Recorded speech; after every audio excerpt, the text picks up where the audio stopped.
Welcome to Community Cocktails with Kimberly, hosted by Kimberly Woodard, a realtor for nearly 20 years with Ebby Halliday Realtors. Join her every first and third Wednesday of the month as she meets with the top community influencers to help you get to know the area you want to call home.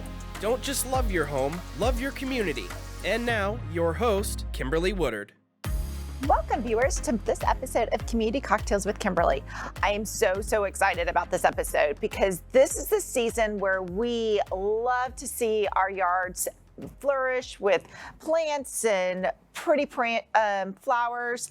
And today I have Sherrian Jones here with Pure Texas, and she is going to give us so much information. She is such an expert and talking about everything that we need to know about gardening and soil and everything. Welcome. Thank you so much, Kimberly. I am just really excited to be here. And this is my favorite topic, so it's really an easy thing for us to talk about. And Kimberly and I were just visiting some about her garden, and she's got a green thumb even though she doesn't know it yet. So hopefully I'll get some great tips to take away to make it more of a green thumb. But my name is Sherrian Jones, and I am a marketing and sales manager for Texas Pure Products. And Texas Pure is owned and operated by the city of Plano, but we partner with 5 member cities. Okay. And this is an amazing story to me for various reasons. But just to begin with, 1992, okay, Plano, Richardson, Allen, Frisco, and McKinney got together.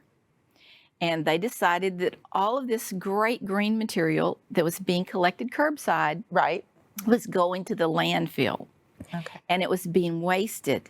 And in Texas, especially if you've just moved here, in Texas, we have vertisol clays. Clays and rock are basically what we have. And people tend to want to remove that, but don't do it because clay holds on to all the minerals. It holds on to potassium and phosphorus. It keeps it all right there. It just needs loosening up. Well, the member cities decided, well, we've got to do something to help people grow and our residents to enjoy the community. Plus, it was a really green movement, and it was a forward-thinking idea in 1992 to start that. Plus, you get 5 cities to agree on anything. Wow! So it was really great. They got together, put together an interlocal agreement with North Texas Municipal Water District, and they've worked flawlessly together ever since on this program. So what we do is we collect everything curbside. We grind it up at our Custer Road grind site, which is a retail store. All of that material is trucked by tractor trailer out to Melissa. That's where we have our regional compost facility. Okay. And it takes about a year to make good compost. Don't let anybody tell you they can do it in 2 weeks. Not true. It takes about a year to make good compost, and we create it there. And I have a field supervisor, Michael James, and he does a fabulous job because it's all science with us.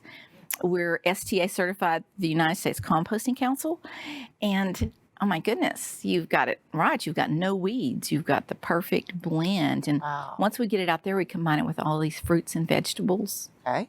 That come from the grocery stores and the markets. And then, if you'll take that compost and blend it into your soil, about 6 inches if it's a brand new bed, then you've got the recipe for magic.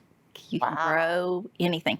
The only thing I always suggest is that you try to grow perennials to start with and trees. Those are your base for your garden. Okay. And I don't want to go on and on here. No. I'm can talk about it. I mean, well, it's like, soil, to grow your plants is no different than cooking. It is exactly right. It's a recipe. Yes. So the recipe for success is 6 inches of compost to begin with if it's a brand new planting. Okay. Or if you've pulled out dead plants that have died in the last few years from those freezes, then put in 6 inches of compost, mix it thoroughly into your soil. Don't remove that clay because it's going to hold on to all those minerals, potassium and phosphorus, which is fertilizer. You need that. Once you get it loosened up, try to choose native shrubs, native plants, or adapteds. And that just means plants that may come from other places. For example, crepe myrtles. They do fantastically here. Yes, bloom all summer. Oh, they're so beautiful. I love all the different colors of them, and they make me happy. They do. And that's one of the things that gardening really does to you. And the reason I got into soils was not because I love soil, it was because I love the plants. So we want flowers. So start with the base of perennial shrubs Okay. that are evergreen for the front yard. Okay. Because you want your house, when people drive up, to go, wow, a gardener lives here. Yeah. Look at those plants. You can trick them. I never see Kimberly out there working, but it always looks like, she's got a full-time gardener. That's what we like, though. So if you're putting in shrubs, there are a lot of good varieties for you. If you want blooming ones, there are several types of abelia that bloom all summer. They're very fragrant. You can buy different sizes. Don't buy them to trim. I hate trimming. Yes. I want it to grow to the size it's supposed to be in the shape. Yes. So you can less work. Yeah, it's a lot less work and a lot more fun if you just get to walk out there and it looks good. Good perennial flowers for you to put in are iris. They come back every year. They bloom in the spring and the early summer. You can get different varieties to keep continual blooms going and moving throughout your yard. And I could talk to you just about iris, but we'll go. And then there are daylilies. Don't pass up daylilies. Oh, I love daylilies. They bloom every color of the rainbow. They come back every year. They get thicker. You have nothing to do to them once you've amended your soil and you've mulched it.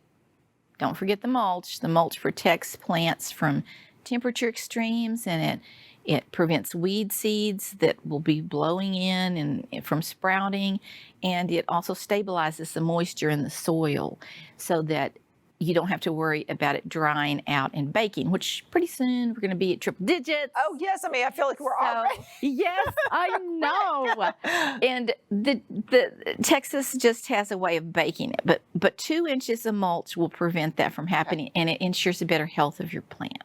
So right now is the perfect time to be mulching and composting. And composting before we really get those triple digits approaching. Yes. And then do you recommend, so we've gone through, if we go through the summer, then, preparing it once fall hits for the winter time? Yes. Well, first of all, you can add compost, you can add mulch any time of the year. Okay. So there is not a better time to do that. It's always a good time. In the fall is my favorite time to garden because if you're buying shrubs, perennials, you can put those in and they have the entire winter to establish themselves. So they're ready to grow come spring. When you put them in spring, they may do well, but they don't have the benefit of being able to rest over the winter and develop deep roots and to be set to grow in spring. So any gardening that you can do in the fall or installations you can do in the fall of shrubs, trees, perennials, or shrubs or flowers, do it then. The prices are less. Okay. And your plant has a chance to become ready to grow come spring. Oh. But if you're putting them in this spring, compost first. Plant your plant. Put you in a little fertilizer to suit the plant itself. We don't use any type of manures, and we're OMRI listed, meaning that we're approved for use by organic growers and farmers that are in the USDA Organics program. Oh. We sell bulk and bagged. Okay. You can buy it at Whole Foods Market, and you can buy it at Elliott's, and you can buy it at several different garden centers. Okay. I'm getting ready to talk to HEB this week, so we should be able to have some bags in there. But bulk is your best deal, and if you have a large project, we can deliver it to your door. Well, I saw that on your website that you can look at, that you can type in your address and it'll tell you what retailer is or delivery. I love the delivery because that makes it so much easier. Well, you have a lot. It is a lot. You don't have to try to wait in line to get loaded when you bring it to you. Nice. And I'm a master gardener, so this is the thing that brings me joy, is sharing this kind of thing with you because you can garden in Texas. There's daylilies, there's irises, there's abelias, there are so many shrubs. Also, if you all want to visit the Collin County Master Gardener website, it's a great place to go for resources. It'll give you the botanic names of all the shrubs and flowers. But you can also call us at Texas Pure Products because... Perfect. No, we'll have that there for the viewers to look. So I'm curious. Yes. So from your passion, how did you develop this passion? Well, everyone has a story. they do. That is true. That's always, and I have only done this for 15 years, but my grandmother was a gardener, so she was always digging in the garden, had a vegetable garden. She grew flowers and she loved them. And so I kind of picked that up from her. But I got into it more as I got older and I had children and they were interested in plants. And it's so good for them to go out there and plant a plant. And when I had this apple tree that I'd planted one year. Oh, and I have to tell you this funny story too about composting in a minute. Don't let me forget. Okay. Just say the we'll put a pin in that one. My oldest granddaughter went with me out into the garden, and I had planted this apple tree, and it was doing really well. And so I turned over a leaf, and it was covered with aphids. And she goes, "Oh, Mickey," she goes, "we need to get rid of these things." And I said, "Well, why don't we just wait a day or two and see what happens?" So we went out the next weekend when she came to spend the night, and we went over to the apple trees, and we turned over the leaf, and there were a few aphids left, but it was covered with ladybug larvae. And the ladybugs were eating the aphids. It was all a natural process, no poison. So it worked really well, and it was like magic, and you get to see that. So just wait a little while. If you're having issues with aphids, usually nature will take care of that if you aren't using poisons. Just have a natural approach and wait a day or two. It's like going shopping at the grocery store. Definitely. This week there might be cantaloupes, but maybe not next week. So you just have to kind of shop around. Yes. Oh, gosh. Yeah. Okay, so our compost funny story. Oh, yes. Well, we take all kinds of things into our compost, just no biosolids, no manures. And we take vegetables and fruit, and Coca-Cola brings us syrups and different things. So they called one day and said, well, will y'all take some Starburst candies there? And I said, sure. Those microbes that are making that compost work, they love sugar. So we're picturing, in my mind's eye, a load of those little Starbursts wrapped all in paper, and paper's good, disappears like a flash. So we get out there on the day that it's delivered. It comes in a big truck. They dump it out. It's the size of a Volkswagen. All of these millions of colors. Oh, wow. Oh, my goodness. And that was our reaction. Wow. What is this? So my site supervisor is there, and he goes, well, Sherrian, how long do you think it's going to take for that to break down?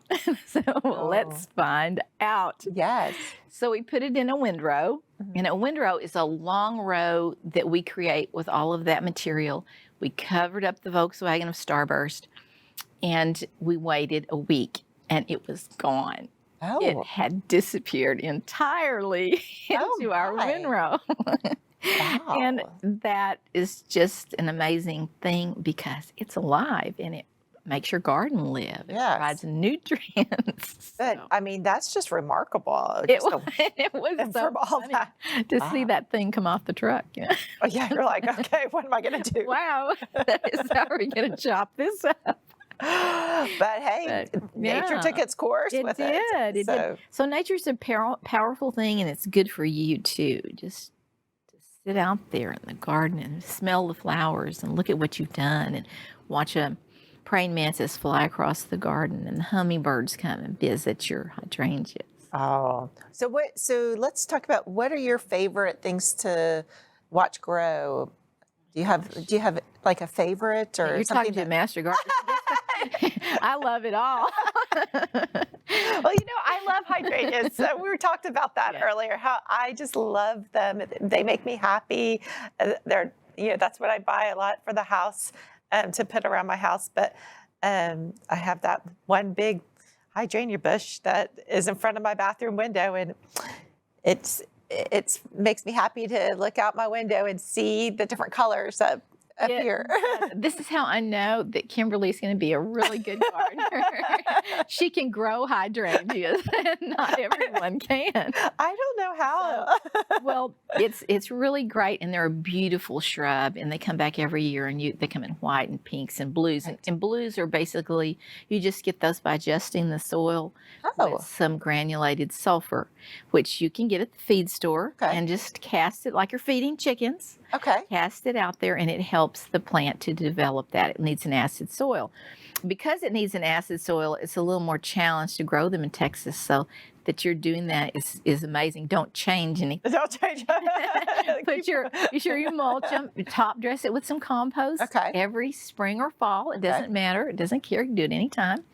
And it'll reward you with always blooming like that. And so we need pictures of your. Oh, we'll see. But I mean, I did not know about the blue color. I mean, who would have known that? I mean, I just assumed the blue just pops. It grows blue. It's engineered, so whenever you buy a blue one, it's not going to stay that way unless the soil is adjusted, because they've done that in the hothouse. They've made it by making sure it's an acid soil. Now, you might get an acid soil in blue hydrangeas if you lived in East Texas where the clay is red. Right. But you can adjust it here. Oh, okay. Well, good. That's a good thing.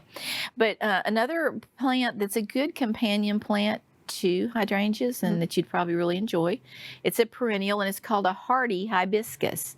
They come in the color of the rainbows, mostly pinks, whites, variations of hybridization to give the petals different shades, but they are not tropical hibiscus. Those will die each year. They won't take the cold. Okay.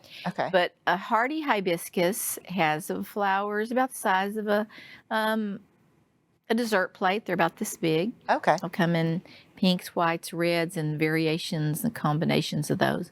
And you can get them at the garden center. The easy way to tell them if there's no tag in the pot is that the leaves will not be shiny green. They're just a matte green, kind of a medium green. Okay.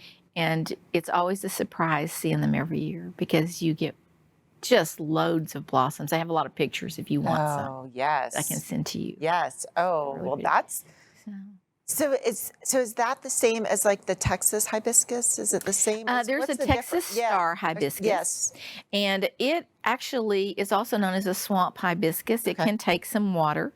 The flowers are smaller on that one. Okay. And there's usually a red or kind of a tomato red, a little orange in that. And those have flowers that are about, 4 inches across. Okay. But the hardy hibiscus have those giant dramatic Gotcha. blossoms that you just stop you. And much hardier, so less likely for some of us to. Yeah, and the Texas star will come back too. Yeah, but it gets really tall. And so everything, we were talking about size. So if you have an area that you're wanting to fill a corner, it just has no, it's in the baking sun. You don't want vines growing on your brick. You can put in a Texas star hibiscus and it'll fill that corner and you'll have that big flash of red every year. Wow. Yeah. Okay, so here's a question, and in my industry, housing, and we love to put, those flowers in our pots that are on the porch, but some of us have a lot of shade. Some of us get too much sun. Yeah. And so I always feel like myself, I put the wrong thing there and it like burns. I mean, I can even right now, maybe I can do the hydrangeas, but right now a fern, you'd think I could keep a fern alive and it's like crispy. Well, I'm going to give you a couple choices here. And I'm only doing a couple choices because I can go on and on about this. No. Ferns are great for shade. And if you want some that come back every year, just do a native fern. It's a wood fern is what it's called, and it'll come back every year. But for color and constant bloom, this is not a flower, but a caladium. Caladiums love the shade. They'll take some sun. But what's great about them is the whole face, which is a large elephant ear shaped face, is every color, and the color stays there. Where flowers will have season, they'll bloom and they'll rest, bloom and rest. Caladiums will stay that color and give you that consistent, continual color all the time. You have to plant them every year, though, because their bulbs are tender. But then there's zinnias, and you can buy all types of zinnias that are small. Yes. And they'll bloom all summer long, and they look beautiful. Don't forget moss rose, or portulaca, if you want to call it. It does great. My daughter-in-law is a petunia, amazing petunia grower. I've never seen it. She's a master at it. And you can plant if you'll plant just one color of, say, petunias in your front bed, they'll grow only about 8 to 10 inches tall. And it makes a dramatic impact to the landscape. It looks absolutely stunning. Your eye will follow it naturally across the undulations of your flower bed. and it just looks beautiful. Talk about drive-up appeal. That will do it for this summer. And they will bloom all summer. I love that. Yeah, and there's a variety called super petunias. They're easier to grow and come in just about any color. But the pink is, it's about the color of your chair. Oh, see, that I love. Perfect. Pink, of course. Yeah. It's my signature. Well, those are great tips. I love that, because I think that's the one thing that makes such a powerful statement. I always tell people, that's the first. It's no different than going for a job interview. It's the appearance of the first. And so that's what your house is, and it makes it inviting, and it makes everyone excited to, pull up and excited to go in. Yeah. So also makes you really happy whenever your neighbor comes over and goes, "What are you doing over here?" Yes, I need to repeat this. I know. Oh, like I said, I love. Sometimes if I just want to be in a happy mood, because I have a driveway in the back, I'll just drive in the front and look at the yards, because it makes me happy just to see everyone's flowers and everything. That's what spring is such a happy time for me, because I do see all the color and everything. Winter gets I think that's a little droopy, but thank goodness for holiday times and people putting holiday decorations. Yes, that's right. And this winter, we'll just put in some pansies and dianthus, and those will look great. Yes. You'll have some color. We will. Gosh. Well, this has been great. I've learned so much on the whole what I need to plant, and I hope my viewers have seen that. You've got tips of what we need to do now, and then we have her website there, so if you guys want to get some soil, some compost, you need both of them, whether you want to go have it delivered because you need tons of it, you're doing a big project, or you just need a few bags, you can go to one of the retail shops. Yes, and we have our retail store too that's on Custer Road, Custer and Ridgeview in Plano. And we carry all those products bulk and bagged as well. Oh, you just have to try, if you've just got a pot, try our powerful potting mix. It comes in a little bag. Oh, okay. You can rejuvenate the pot. Oh my gosh, your flowers are going to love that. Oh, yes, we definitely need that. I know a lot of y'all are, putting pots around, if you backyard, everyone's does now, backyard entertaining. We do a lot of patio entertaining, whether you have a nice patio or you have a pool around. We're just putting those and making those look beautiful. So yes. Yes. So thank you so much. It was my pleasure. I had a great time. Well, thank you. Well, cheers. Cheers to planting. Cheers. Thanks for tuning in. If you'd like to contact Kimberly with your real estate needs, you can reach her at kimberlywoodard.ebby.com. We hope you enjoyed our guest this week, and remember, don't just love your home, love your community.